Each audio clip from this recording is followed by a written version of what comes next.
Maybe it was because things were so bad Yeah.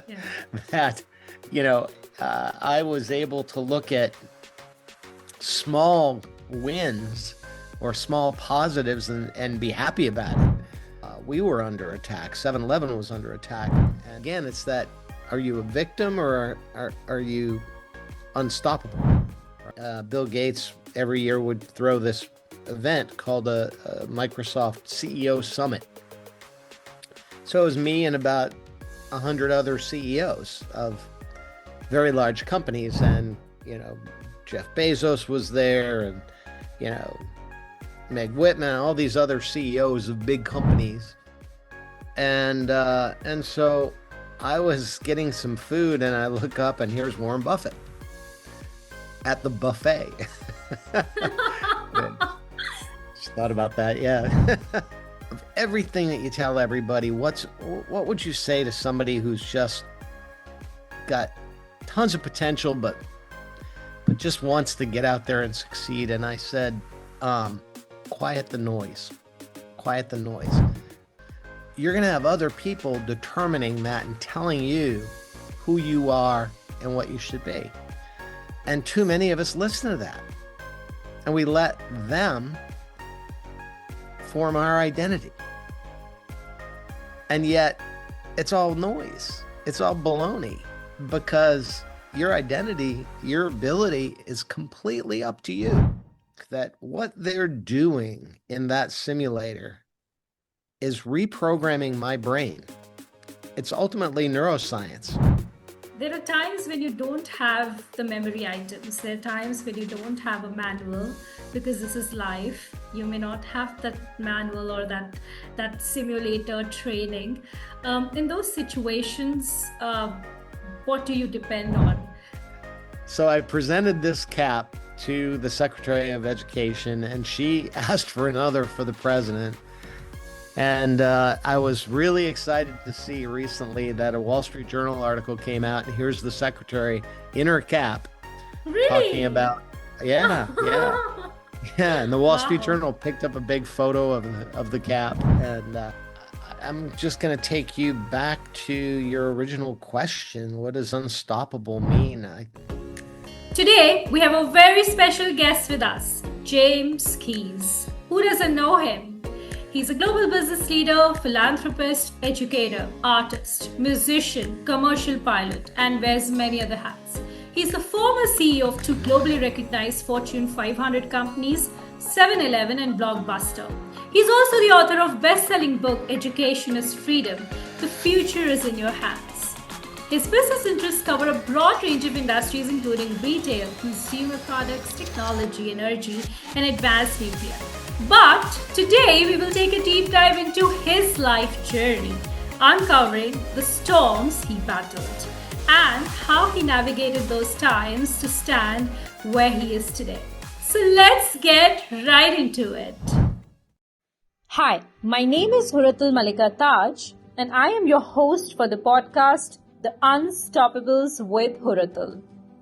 This podcast brings to you stories of bold and resilient individuals who faced storms in their life, both personal and professional, but did not stop, did not give up. So let us together get on this journey to explore what made them truly unstoppable. Welcome, James, to this episode of the podcast, The Unstoppables. It's an honor to have you as a guest. Thank you so much for taking out time for us. I am very happy to join you. So, James, before we actually get into the different segments of the podcast, my first question to you is, what comes to your mind when you hear the word unstoppable? Unstoppable. What comes to mind is my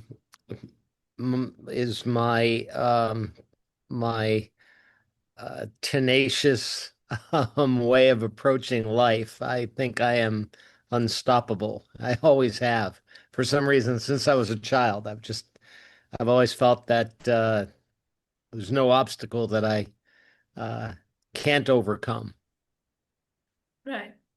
talking about, because you mentioned your childhood, the first question that I would take is that if you could take us back to your childhood and take us through that part of your life and that chapter of your life, how it was, and everything about that journey. Well, I would describe my early childhood as a grand adventure. Now, some from the outside looking in would say, "Oh, how sad," because I literally grew up in a home. It was I would call it a shack, a three-room shack, without running water, indoor plumbing, heat. We had a wood-burning stove in very chilly Massachusetts, cold, snowy Massachusetts, and yet to me, it was a grand adventure because even though I had all kinds of catastrophic things going on around me, um, somehow I was able to see the positive in virtually everything. And maybe it was that growing up in hard conditions made me grateful for the things I do have or did have. Maybe it was that environment made me very independent because I didn't have a safety net. I didn't have people around me to worry about me or take care of me. Whatever it was, what would normally be described as adversity turned out to be, for me, opportunity. Right. And we did discuss in the prep call, and also I, sort of read about this that you sort of did not have the support of both of your parents, which I think early on could be devastating for any child. How would you describe that? Because I know that today, when you smile and you talk about that, you being where you are, but at that point when you were little, and with such like you said, we will call it as an adversity, but how did you take that losing the support of both the parents early on? Yeah, it was losing, having your parents split, which is what happened to me. My mother decided to leave when I was 5 years old, after a bit of a confrontation with my dad, and it apparently wasn't a good situation between the two of them for a while. It's devastating for a child, of course. Um, and I'm sure in some ways, if this was a therapy session of sort, you'd probably discover that I have some baggage relating, to that in terms of abandonment or whatever it was. You can't help it when you're a Right. child and have to deal with that reality. Yet, Mhm. in hindsight, looking back on it, I see it in many ways as a blessing because you don't know at the time what good can come of a catastrophic situation. And you might say, okay, what in the world could he be saying? What good could come from a little boy having his mom leave at Yeah. 5, right? Yeah. Well, I what I didn't know at the time, and only would know with hindsight, is that my father would have only 6 more years to live. Right. And what that situation gave me was one-on-one time with my dad that I would not have had in a normal household situation with two parents and, brothers and sisters bouncing around. I ended up with exclusive one-on-one time with my father at a very important time in my life. Now, then he ultimately did pass away, which gave me then exclusive one-on-one time with my mom in a way that I probably wouldn't have had. And in hindsight, I look back and I cherish those opportunities, and I say, this is what is true about so many changes in our life. They Yeah. happen, they feel catastrophic at the time, they hurt, they may be painful, you don't understand them, you say, why me?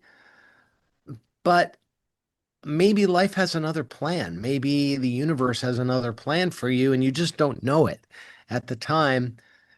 And sometimes it takes 20 years later to look back and say, oh, I see. Maybe that's why it all happened the way it did, and it turned out almost for the best in a twisted sort of way, right? Yeah. Yeah. I mean, when you're saying that, I'm reflecting back and thinking to myself that the dots always connect, in the hindsight when we look back. Like you said, even if it takes 20 years.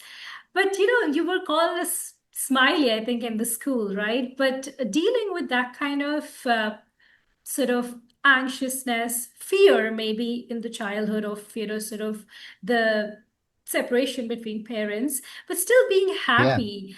What made you sort of still be in that positive mindset? I wish I knew. I wish I could package it up and sell it because a lot of people need it. Yeah.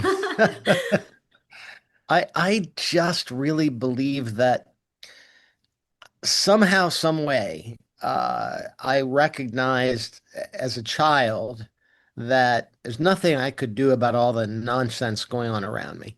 Nothing. It was out of my control. What I could control is the way I responded to it. And so maybe it was because things were so bad Yeah. that, you know, I was able to look at small wins or small positives and be happy about it. Because the alternative was to take the dark path, the victim path. And a lot of Yeah. people do when Yeah. something bad happens, right? Yeah. Um, I am grateful now for the fact that I didn't turn into a victim. I didn't sit around and say, "Oh, woe is me." Instead, I just kept going, and I became somewhat unstoppable. And honestly, I think those challenges made me unstoppable. Yeah. No, true. There's such an important learning in what you said, James, that a situation is a situation, and how you look at it and how you respond to it makes all the difference. So you It could does, have yeah. responded to it very differently, and that could have changed your path and trajectory completely to where you are today. So, yeah. So that's such an important lesson. Coming to your journey with 7-Eleven, I would love to explore if there are any experiences with that, especially the one with post 9/11, and any lessons that you have there. So many lessons after, it was 20 years I spent with 7-Eleven, over 20 years, and there's so many good things that came out of that experience. But the one you referenced was actually a bad thing that turned into a good thing during September 11th in the United States. It was a very stressful time. I was actually en route to New York. I was supposed to go to New York that day. And just before leaving my office for the airport, of course, turned on the TV and saw what happened.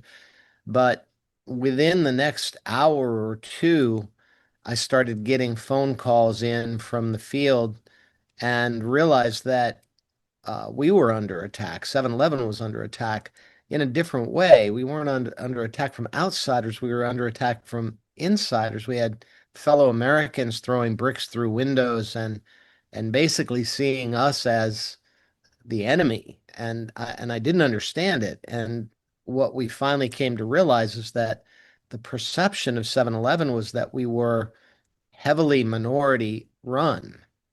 Right. And to some extent, it was true. We had a very large population of first generation Americans. And what I discovered was the American dream.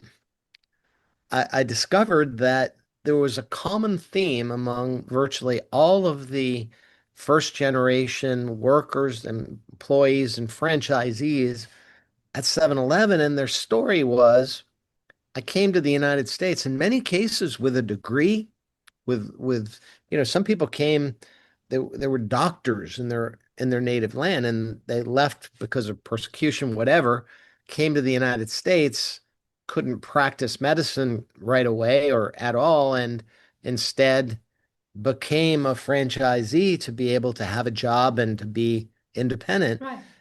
Right. And the first thing they would do is to bring family members in to help and help that process. And then those family members, through hard work, would then buy their own store and get their own franchise. And this idea, this possibility to participate in the fabric of small business America, which is really what we think of big companies like 7-Eleven corporate, but it's really small businesses that make up most of the business in America.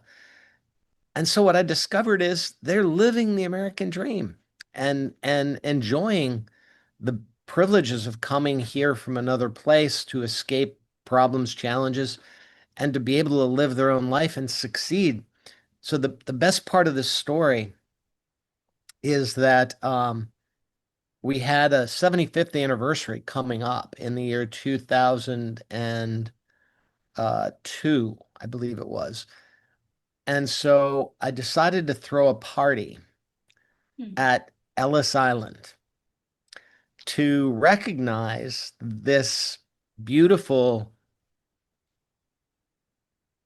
um, patchwork quilt, if you will, of cultures from all over the world that come together to be 7-Eleven. Right. And so we went to Ellis Island, and here we are in the shadow of the Statue of Liberty with a fireworks display in the background. And I stood at the podium with one of my franchisees. He was a gentleman from Pakistan, and his name was Tariq Khan. And we had discovered shortly before that he came to the United States with $500 in his pocket and Wow. stayed in a place in New York City called on the Upper West Side on 110th and Broadway. And it turns out that I came from nothing, basically, was admitted to Columbia University, and I was driving into the city because I couldn't afford a place to stay. Gas was cheaper than rent. So I was driving 3 hours and then stayed in this place on 110th and Broadway. It turned out we were both neighbors in the Oh my same God.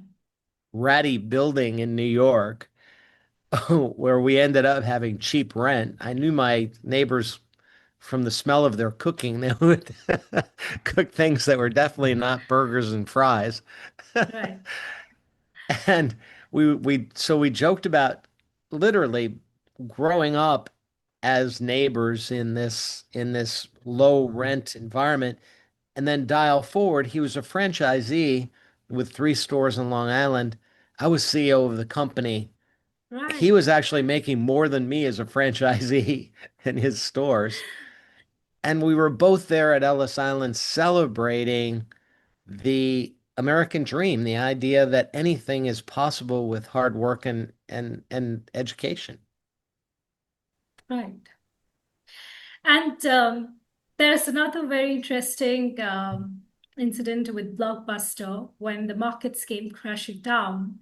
And Yeah. you being the leader, how did you handle that situation? And when you look back, what are the lessons there? And, if you would like to share something with us.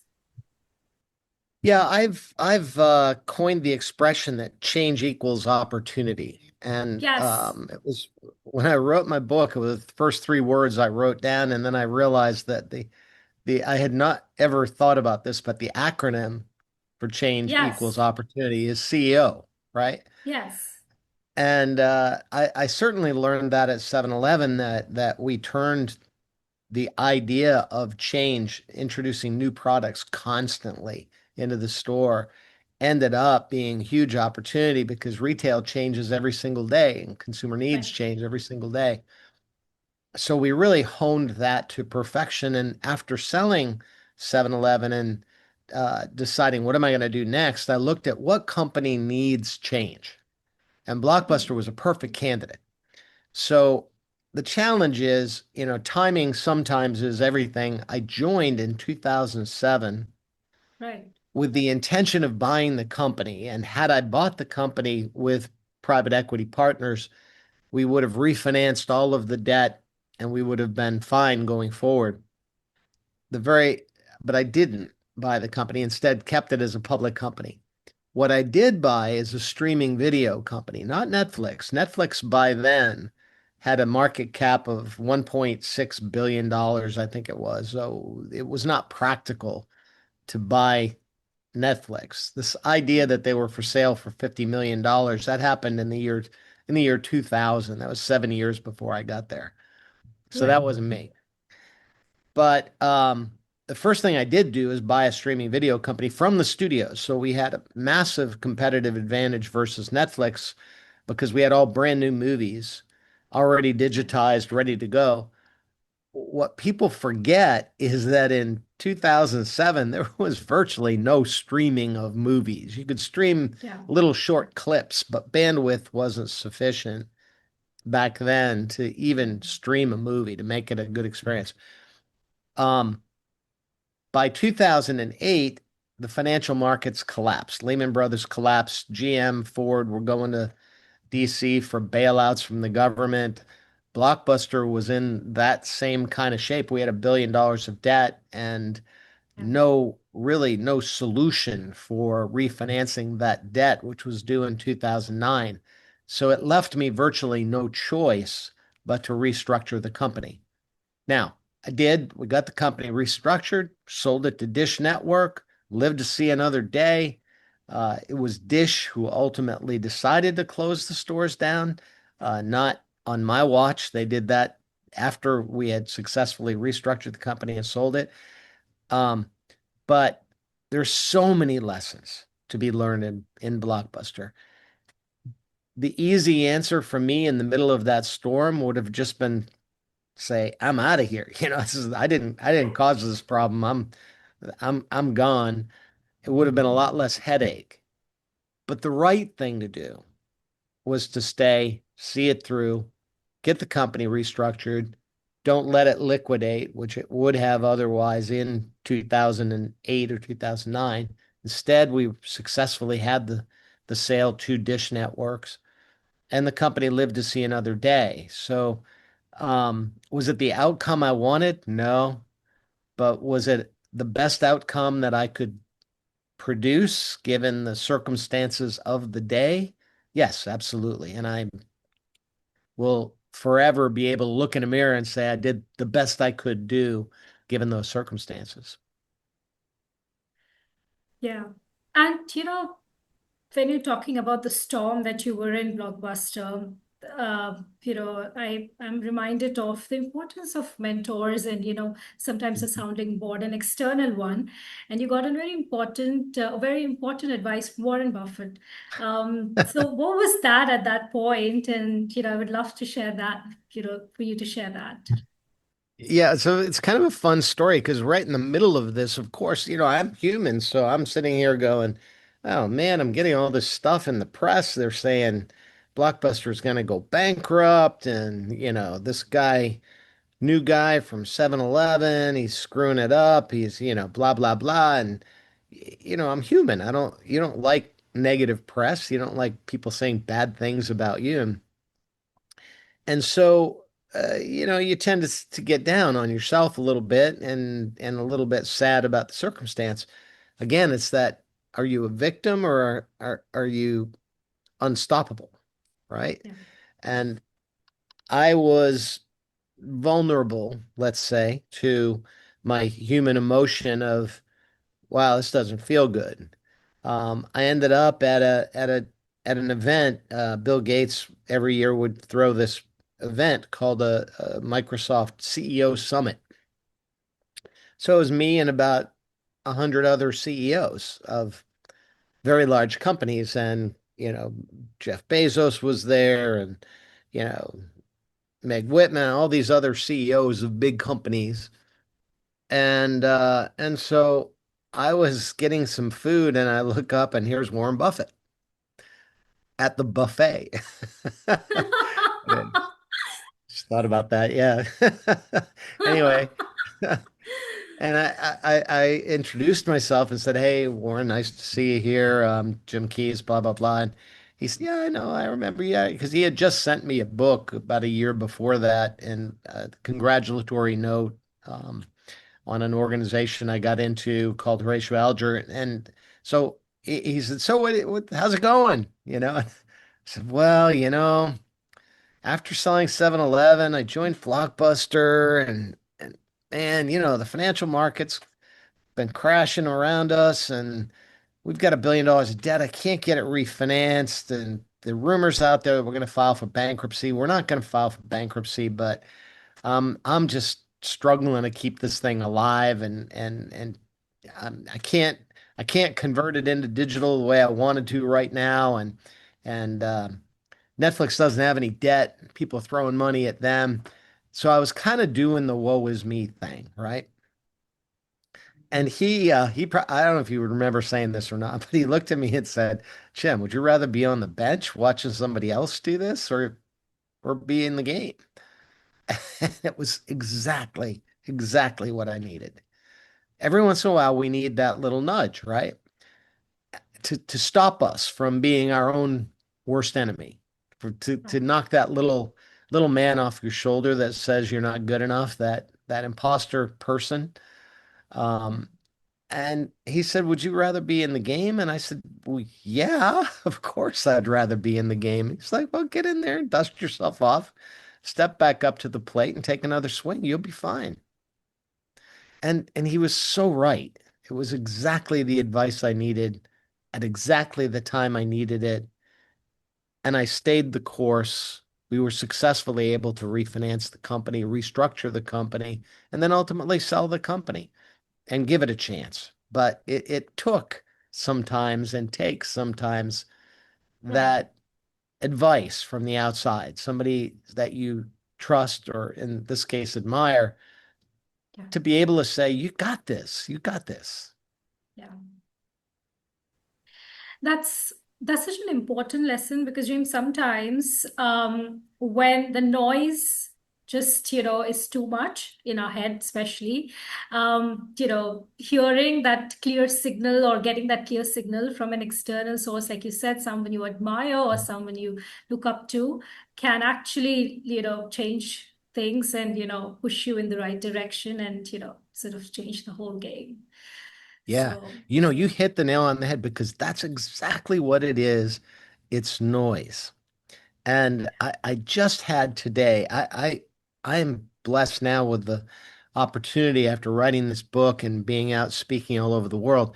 I have people coming to me and saying, hey, Jim, I saw your social media clip or I read this chapter in your book and can you give me some advice? And I had one person just today say, of everything that you tell everybody, what would you say to somebody who's just got tons of potential, but just wants to get out there and succeed? And I said, quiet the noise, quiet the noise, because everyone around you, from the time you're in the third grade, maybe the first grade, you're going to have people telling you who you should be.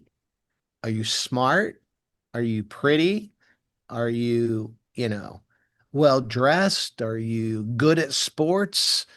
You're going to have other people determining that and telling you who you are and what you should be. And too many of us listen to that and we let them form our identity. And yet it's all noise. It's all baloney because your identity, your ability is completely up to you.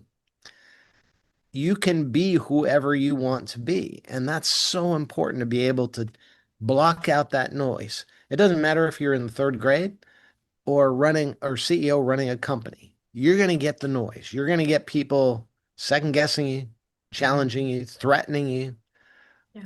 lying to you, trying to tell you who you are and what you can do and what you can't do. Yeah. But if you can block out that noise, it's almost like imagine you're Michael Jordan and you're in a championship game. You got the crowd yelling. You got to tune all that stuff out and focus Yeah. and be Michael Jordan because you know you can win that game. Yeah. But if you let the noise get to you, you're going to miss the shot. or you may not even take the shot. Yeah, that's so important. Well, you just talked about your book. Why don't you show to the viewers your book and just share with us which is that part of your book which we must read, or anything that is your favorite in the whole book? Education is freedom. Is this where the CEO acronym also comes from, or is was that the reason, or was that the inspiration you wrote Education is Freedom? Yeah, it was the idea of education as freedom is it's my story. I mean, I am able to have the freedom I have today, and that is my life. My life is an absolute adventure. Every day is a new adventure for me, and that Yeah, freedom to be anywhere in the world and with anyone I want and do anything that all stems from how much I've learned, not just in school, but through my whole life, that continuous learning process. So right. that's where this started.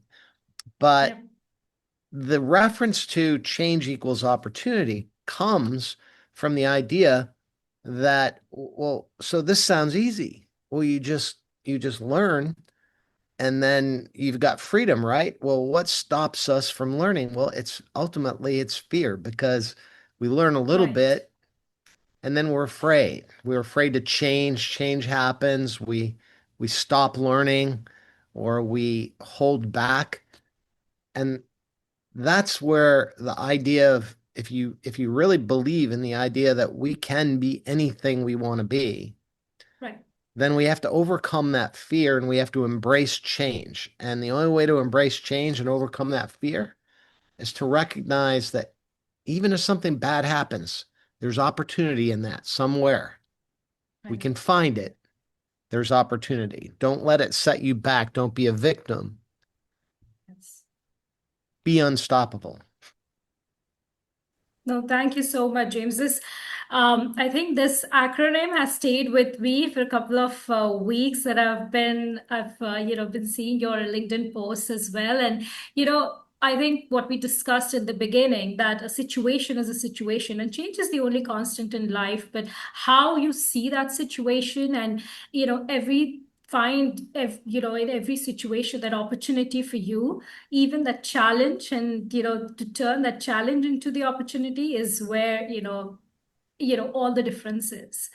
You're Absolutely. also a commercial pilot, which is so Am. interesting. And, I'm sure there are a lot of learnings and life learnings and leadership lessons there. So I would love for you to share a little bit about your journey as a commercial pilot with our audience, and what are your learnings there, if you could share with us.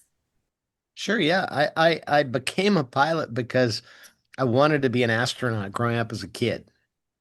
Yeah, And part of that is, as a little kid growing up in a kind of an underprivileged environment, you don't have very much frame of reference for opportunity. You look out there and I had no one in my family or even remotely related to me that was in business. I saw right. business as, that's the factory my dad works at. I don't really want to be in business. And so yeah, I had a very limited frame of reference. So what I did see back in the day, I'm going to date myself here, but the Apollo astronauts were landing on the moon, and these were ordinary guys, yet they were doing extraordinary things. And I said, wow, well, how do they get to do that? Well, they went to school, and these are smart guys. Buzz Aldrin's you know, an engineer and a scientist, and he's a doctor. And that's how he gets to be an astronaut. But he didn't grow up rich, so maybe I can do it. So literally, that's the path, and that was my inspiration to study as a kid and to learn. I fell a little short of my astronaut goal, and some of it had to do with I needed glasses as a kid, and I was like, oh man. So, but I after getting graduating and getting my first job, I decided, well, I can at least fly. So I started taking flying lessons, and then I stayed with it. Many people learn and then quit, and I stayed with it. Yeah. from single engines to twins to turboprops to jets, and then ultimately got my commercial rating. And now I have the privilege, and it really is a blessing of being able to get in my plane. My office here where I am, you see all the airplane stuff in the background. My office is at an airport in Texas. My Really? airplane's downstairs. I can literally file a flight plan right now if I want to go anywhere. If I want to go to lunch in Santa Fe, New Mexico, I could file a flight plan right here on my phone. By the time I get downstairs, that flight plan is in. I pre-flight the airplane, get in it, and I go like a car anywhere in the world, technically. It's a You blessing. know, it's just unbelievable. A boy who did not even have the basics, Yeah, but he only focused on the positives. And even while so much, so many things were happening around him, he was constantly looking at where he wants to go next instead of looking at that moment where, what I think, the lesson that I'm reflecting right now as we're talking is that we get stuck is in the problems and the noise around us catches us so badly that we do not even think that there can be a future with a lot of right. positivity. Your present does not necessarily defines your future. There could be a different future if you take different steps. And those different Yeah. steps, I think, took you to a very different path to where you are today, that in just minutes, you can board a flight to wherever you want in the world. I mean, who knew and who could believe if as a boy you were to tell yourself that? I mean, it would be unbelievable. Oh yeah. No, I couldn't even dream that high as a Yeah. kid. Yeah. Um, but that's the beauty of that is honestly, you say, okay, well, so what was the inspiration for this book? Well, the inspiration for the book is me recognizing that anything is possible Yeah. and wanting to share with others to be able to, reach out and shake them and say, hey, you can do this. Don't let anybody tell you you can't. And so that's really the motivation that I'm trying to really share with the world. Yeah. Um, every individual out there that at any age, even, it's not too late to begin to embrace your own ability to learn and use your mind to be able to accomplish amazing things. Yeah. And James, while you fly, I'm sure there are a lot of lessons in terms of the life lessons because, go through a lot of stress. There are situations where, you have to handle a lot of uncalled situations, maybe a failure on the flight or maybe something going wrong. And how has that sort of taught you things to deal with high pressure environments in real life? If you could, yeah, probably throw some light on that. Well, I never really thought about it because when you're learning to fly, you're just taking in stride. This is the what I have to learn. Yeah, And once a year now, I still have to train in order to have the privilege of flying a jet aircraft. I'm up in the flight altitudes with commercial airliners, so I'm flying at usually between 40 and 45,000 feet. So I'm actually right. above the commercial flights, but I have to train with the commercial guys because they're not going to just let anyone go up there, and you have only 1,000 foot separation at those altitudes. So it Yeah, requires pretty rigorous training and retraining every year. So once a year, I go into a simulator, and they basically try to kill me for 3 days. They they test me on everything from bad weather to emergencies to emergency, decompression of the airplane at 40,000 feet and um, engine fires and anything that could possibly happen. And honestly, I didn't, again, you just take these things in stride. This is what I have to do to have the privilege of flying. But as I wrote the book, I began to research and work on fear and how to overcome fear in the boardroom.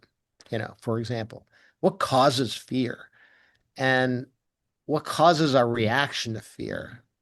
And I discovered that many of us are vulnerable as humans. We have this fight or flight reaction to Yeah. circumstances that come up. And it's a portion of our brain called the amygdala that's there to prevent us from being killed by a predator, back Right. in the caveman days. But that we don't have natural predators anymore. And yet that fight or flight behavior shows up in the boardroom. And what if it showed up in the cockpit? Yeah. Not a good thing, right? So I didn't realize it until writing the book that what they're doing in that simulator is reprogramming my brain. It's ultimately neuroscience. Right. Sounds a little woo-woo, right? But it's it's neuroscience because our brain is a computer and it is programmed as a human to have a reaction to external threats. And that predominant reaction that comes naturally is fight or flight. Yeah. If that shows up in the cockpit, we'll do one of two things. We'll fight and maybe rip the wings off the airplane because we're fighting with it, or Yeah. we will not do anything. We'll have the flight reaction and go, I don't know what to do. I freeze. Freeze. Yeah.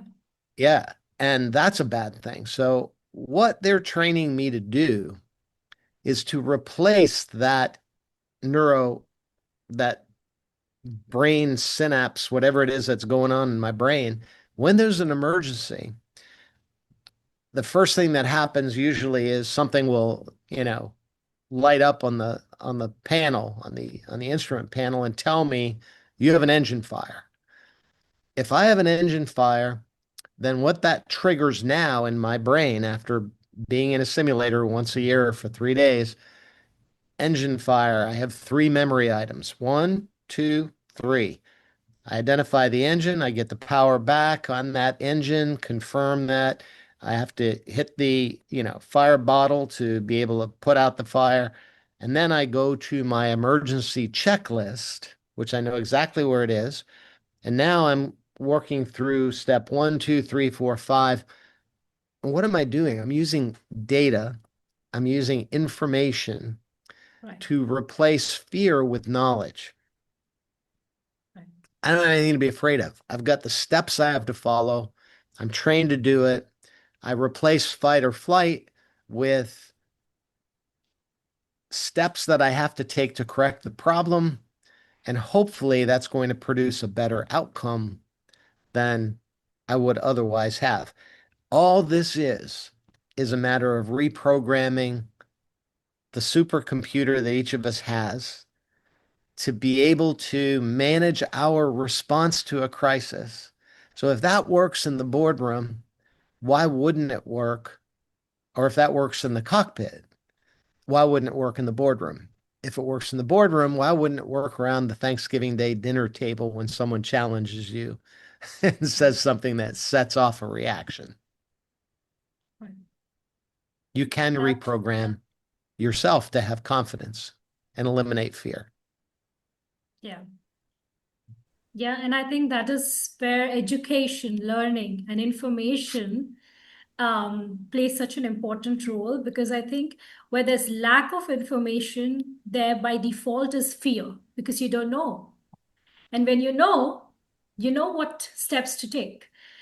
But Exactly. coming to the next question, in continuation, there are times when you don't have the memory items. There are times when you don't have a manual because this is life. You may not have that manual or that simulator training. In those situations, what do you depend on? Is there a higher calling? Is there faith? What is that you then rely on? Yeah, again, um, learned a lot in the course of writing this book and trying to address, okay, what do you do when there's something that you don't know? What do you do when there's something you can't get the answers for? Those scary unknown things. Yeah. Um, and so I learned, I started to research. I learned a lot from going back to the ancient philosophers, but I discovered that probably the best example of this that I could find was with Yoda in Star Wars. Hmm. Because Yoda, um, while teaching Luke how to be a Jedi, said that fear leads to the dark side. And he said you have to have knowledge to be a Jedi. But that's not enough because there's some things that you still can't even know. So you have to have the Force be with you. And to me, the Force be with you was a beautiful metaphor for faith. And because it transcends religion.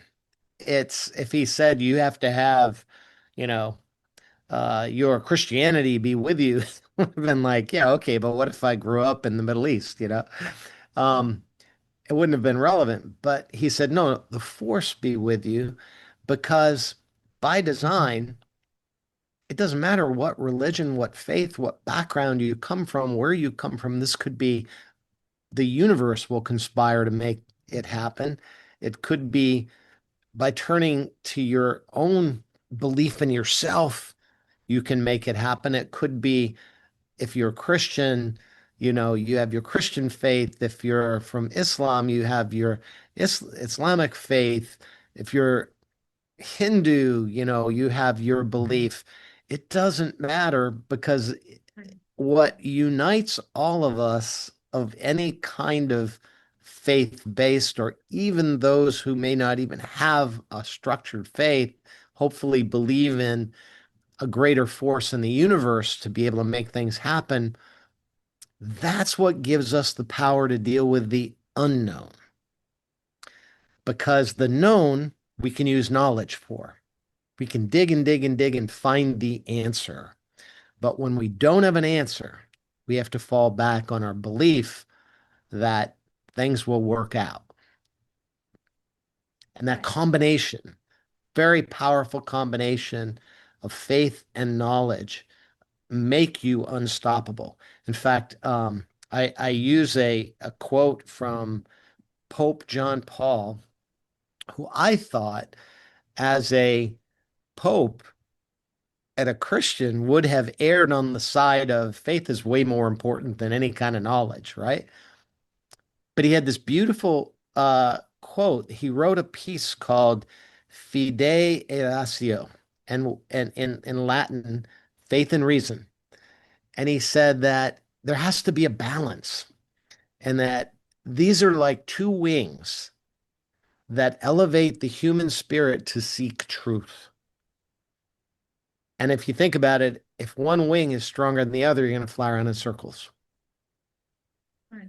But with two wings, this balance between faith and reason, then they truly do elevate the human spirit to seek truth, which is ultimately what eliminates fear and uncertainty and gives us the strength, the courage to go forward. That's so beautiful, James. Well, thank you. Yeah, I wish I could take credit for it, but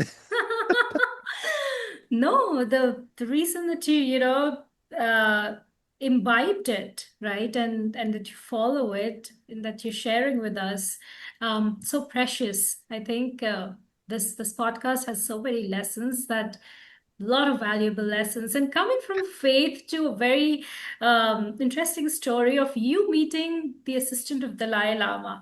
I would love for you to share that and what was your experience like and what did you learn from that experience?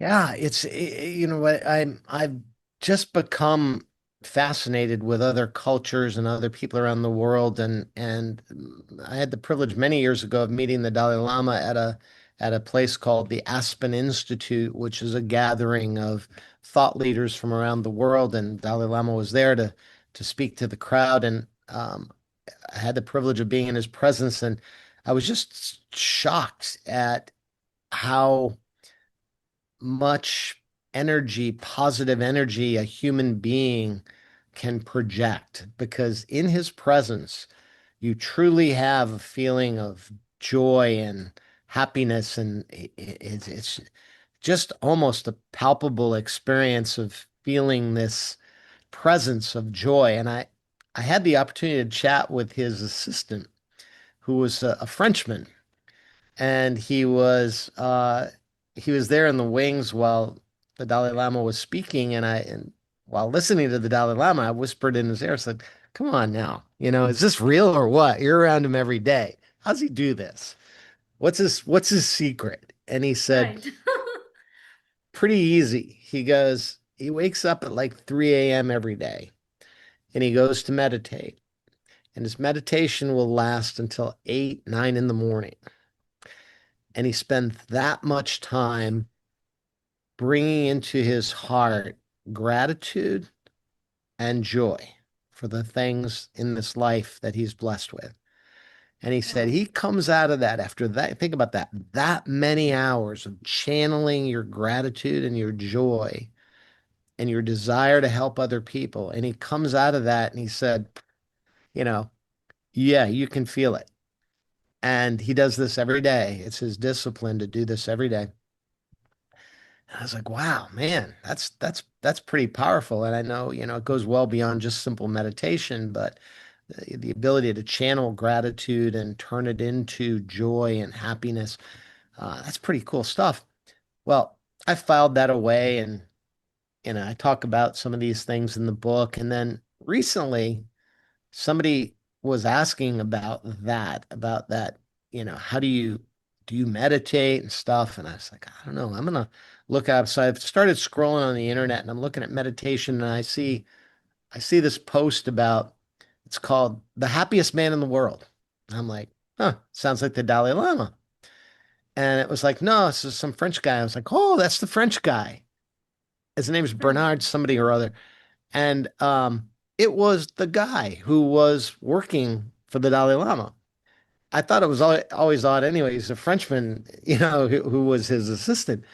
But it turns out he became a monk, studied under the Dalai Lama.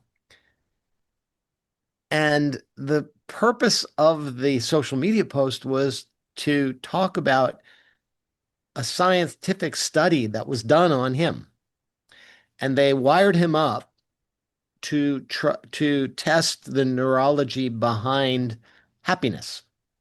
And it turned out that scientifically, he registered as the happiest human being they had ever tested. And they tested thousands and thousands of people. And he was off the charts in happiness. This is not the Dalai Lama. This is his assistant who learned from the Dalai Lama. Right. So the message there, and I was so excited to realize this is the guy I talked to. This is the same guy. And now he's registering off the charts as the happiest human being that walks the planet. How does he do that? Well, I learned his secret in sitting there talking to him. Yeah. He was able to channel gratitude and happiness, joy, and to reprogram his brain so that, again, back to who are we? Are we what we want to be, or are we what people tell us we should be? So he's able to Yes. block out all that noise of other people saying you're not smart enough, you're not good enough, you're not really that happy. And he's able to block out all that noise and somehow convert his own identity into one of happiness and joy, which means there's hope for every one of us that we can do it. Maybe not committing 6 or 8 hours a day Yeah. to meditation, but could 30 minutes a day dramatically change our response to all of those bad things that could happen? Well, while you were explaining or narrating this, I think gratitude is such an important thing to have in life, James, because I still remember when It's I was huge. taking my harmonium lessons. So harmonium is an Indian instrument. It's like when we play keyboard or piano. We call Yes. it harmonium in India. It's an traditional instrument here. My teacher, he was blind, and he used to also teach in schools here. And every time he used to come, he used to say, "I'm so blessed that I'm getting to teach students music. And I was very little then. I was just 8, 9 years old. But today, when I look back, I think to myself that every single thing I have in my life, just that I'm able to see this world through my two eyes, isn't that to be grateful for? Every single thing that we have, there's so much to be Yes. grateful for that we just don't realize. No, it's Um, so true. It's so true. And you think about all of the people that are so unhappy around. You turn on the news, it's a fire hose of angry people, problems, and people doing awful things to other people. yeah, And if we could all just take a deep breath and realize, how blessed we are to be on this beautiful planet that we're on. And absolutely. Yeah, I mean, even if we don't have material things, I mean, I grew up with nothing, but I was happy still as a kid. And I've got another story. Can I share? sure, please, please. This idea of gratitude and being able to turn it into joy and happiness. I had an opportunity to visit Southeast Asia with the American Red Cross, and there were a group of us that were a couple of board members and a couple of philanthropists, et cetera, some Red Cross workers that went. We were in these little itty bitty villages helping people with mosquito netting and some malaria um, medicine and those kinds of things. Pedialyte, for the babies because they were having issues with water. And I remember distinctly going into one of these little villages. They had probably never seen anyone that looked like us. And we were deep, deep into the jungle. And this little village, people living in these little huts with dirt floors. And here we were, a bunch of relatively well-off Americans, and people were miserable. We were grumpy. I mean, everybody's grumpy. It's like, man, the mosquitoes are terrible here, and oh, I gotta take that malaria medicine so I don't get sick from these mosquitoes, and it's hot and dirty, and we were grumpy. And we get into this village, and you could feel the joy of the people in this village. They were like coming to greet us, and the little babies were happy, and the women and the men, they were all like, wow, we have guests, and they were happy. And I just remember being struck by the difference between the wealth that we had and the relative unhappiness that we were coming into this village with, and being met with gratitude for the things we were bringing them and true joy with these people. And the biggest irony was a couple of people in my group were saying, oh, isn't this pitiful? Those poor, poor people. And I remember thinking, you know what? They're kind of lucky. You Yeah, know, they don't even know what they don't have. And so they're happy. And we're sitting there reflecting on what we didn't have, yeah, the comfort of air conditioning, whatever, and we were miserable. yeah, Strong lesson there. yeah. No, as you're telling the story, I also am reflecting back of one of the projects, a CSR project that I did with a company called Vedanta Group here, and by a trip to villages, and just to see children studying on the floor in classrooms. I just was like, oh my God, like, I cry for little things like I don't have this and that, and I want to go to the best school there, but here there are children who don't even have, a desk or even a laptop for that matter. So uh, there are very big lessons to this, James. Thank you for sharing this story. Sure. um, Yeah. and as we speak of this village experience that you have a very big mission that you're on, which is 100% literacy in America, which is no less than this experience that you shared. And I'm sure that these experiences have led you to believe so passionately about education for all, because you have seen personally how it transformed your life and how information and knowledge and education has power. So share a little bit about that with us. We'd love to know. Yeah, I like many of us just sort of took for granted, that education really was the thing that was the big enabler.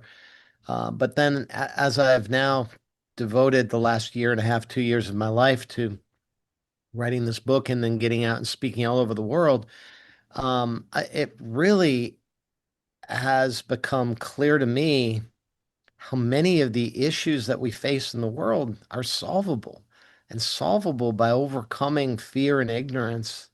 Because think about it, ignorance leads to poverty, war, crime. I mean, so many bad things in society, and so much of it is avoidable if we could Absolutely. channel our energies into schools instead of prisons.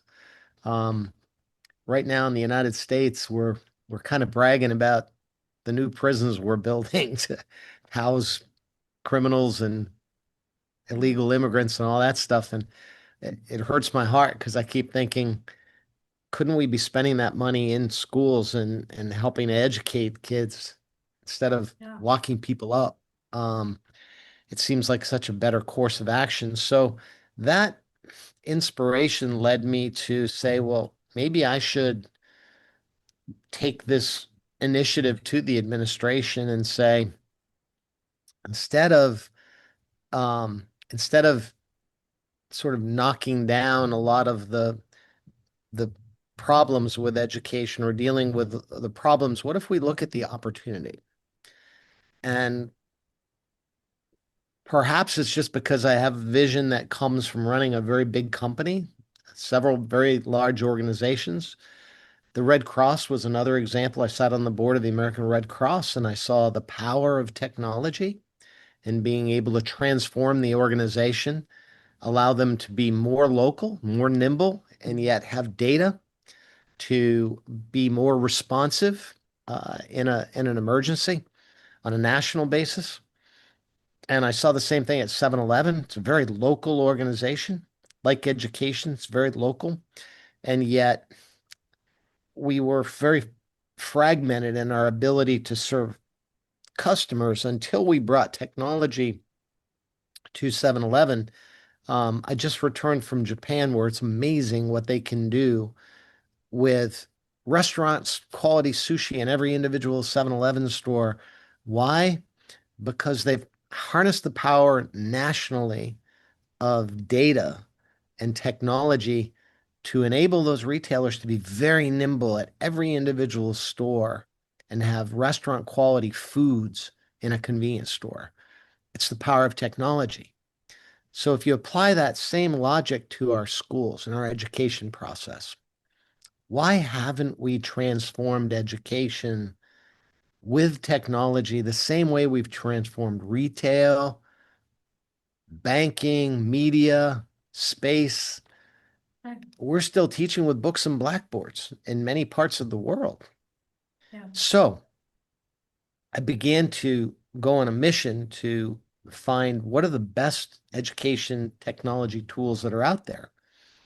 There are some fabulous ones. There are some AI and AI enhanced tutoring tools that you could give to any 3-year-old in any language and let them be literate by the Right. time they're in the first grade.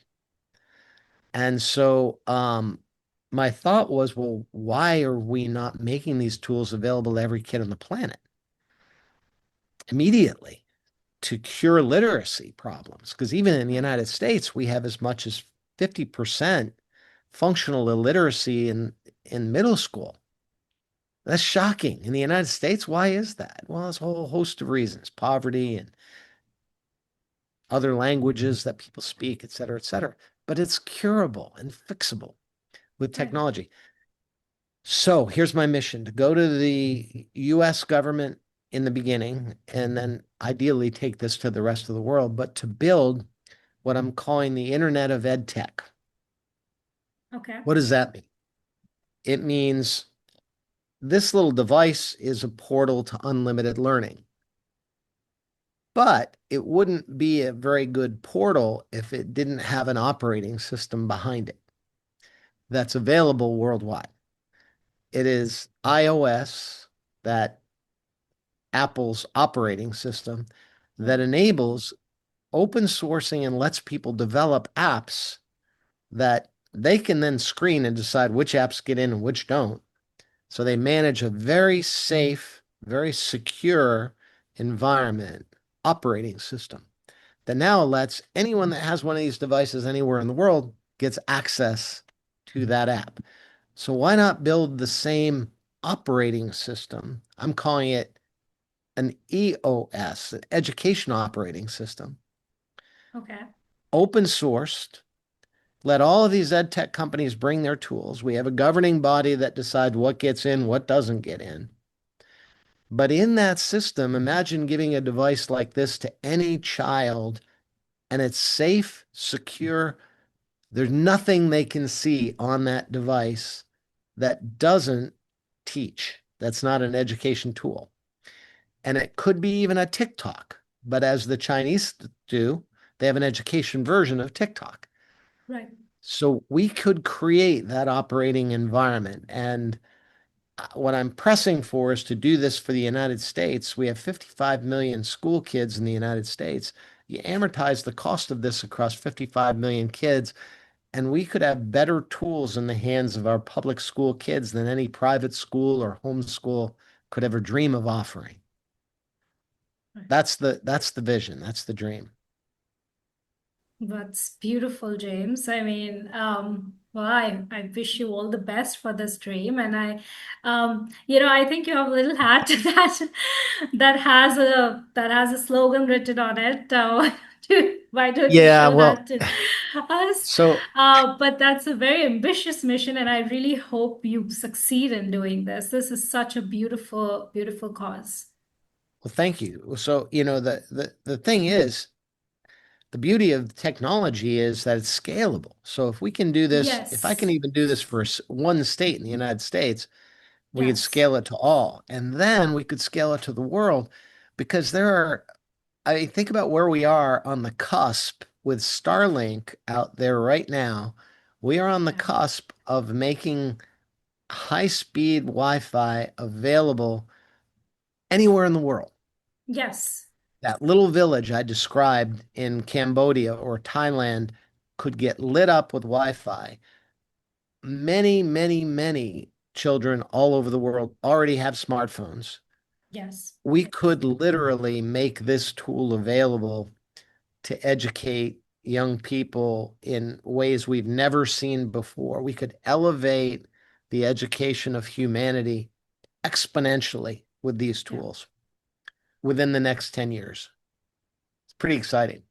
Yeah, though very exciting and really interesting. Yeah, I mean, I think it could actually change the whole dynamics of the gap that we see between Yes, children who get yes, a very good education in the private schools and children who are in the remotest of the locations. They could just get access to exactly. everything there is. And then talk about a great equalizer in terms of opportunity. Yes. It's now we're providing the best tools to everybody, regardless of where they live or how much money they have. They've got access to the Yeah. best of information. So it's pretty Yeah. exciting to think about the possibility and what that could do for humanity just overall in terms of Yes. poverty and crime and the welfare of our fellow man. So I get excited about it. But anyway, I have to start because the United States, we've got a crisis now in our school system. The federal government's trying to eliminate the Department of Education. They're in the process of dismantling it. So I'm in there petitioning the Secretary of Education, and Really? ultimately the president, yeah, to please embrace this idea of building this Internet of Education technology, of creating this because we have the resources in the US to do it. Yeah. Now, as you know, this administration is a little quirky and somewhat strong in their views. And so I went in first and said, please don't eliminate the Department of Education. And they said, oh, no, we've already made that decision. So I had to repackage my pitch. And to repackage it, I said, okay, I've got to make this consistent with their point of view. So how about if we say, I've got a mega idea? And well, what's mega? Well, what if we make education great again? That's the strategist and the leader talking in you. So talking through you, Well, yeah. so I presented this cap to the Secretary of Education, and she asked for another for the president. And I was really excited to see recently that a Wall Street Journal article came out, and here's the secretary in her cap talking about, Really? yeah, yeah, yeah. And the Wall Street Wow. Journal picked up a big photo of the cap, and so I'm praying that this will be adopted. I have to find a way to overcome the political divide in the United States and to say, look, education is beyond politics. This is something we need to do for humanity, and Yeah. I'm praying that I'll be successful in that journey. But it's a big mission, but it makes so much sense, and it's going to happen anyway. But why wait for 20 years? Let's get this going now. Let's take advantage of the tools that exist today. No, James, it's a big mission, but for a person like you, the child in that in those circumstances who could fly planes and lead such big companies, Fortune 500 companies, I am very sure that you will make this happen. And not just for US, I really hope that this goes global and you succeed in US and then take it world over. So all the best. That's my dream. That is my dream. I do think that, especially in the face of AI and new technologies coming, it is more important than ever for Yeah. human learning to advance at a rate that machine learning is advancing. And I think we can, in some ways, use machine learning to elevate human learning. And so why not? Let's do it. Yeah. Beautiful. Well, thank you so much, James, for taking out the time to do this podcast. I've learned so much just listening to you, and I'm sure that this would be a very precious bunch of lessons packed together for the audience. But before, I say bye to you. I want you to share with us a message that probably you want to share with our audience, something that you learned, something you would want to give as an advice, anything that comes to your mind to share with us. I'm just going to take you back to your original question. What does unstoppable mean? I think each of us is unstoppable.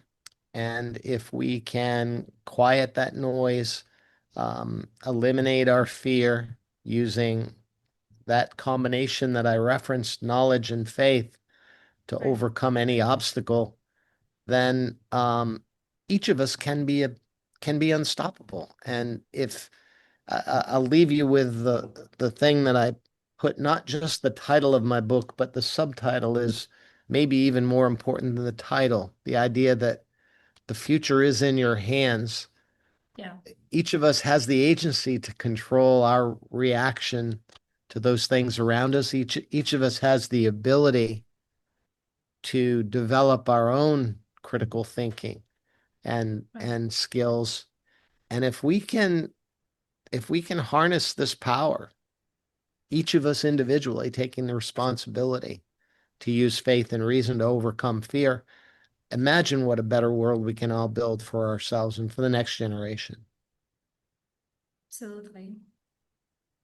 Thank you so much for taking out time for this podcast, James. It was lovely talking to you, and I hope to do another podcast with you sometime soon. Thank you so much for doing this, being with us. Thank you. Thank you. I look forward to doing it again. We'll look for chapter 2. Chapter 2 soon.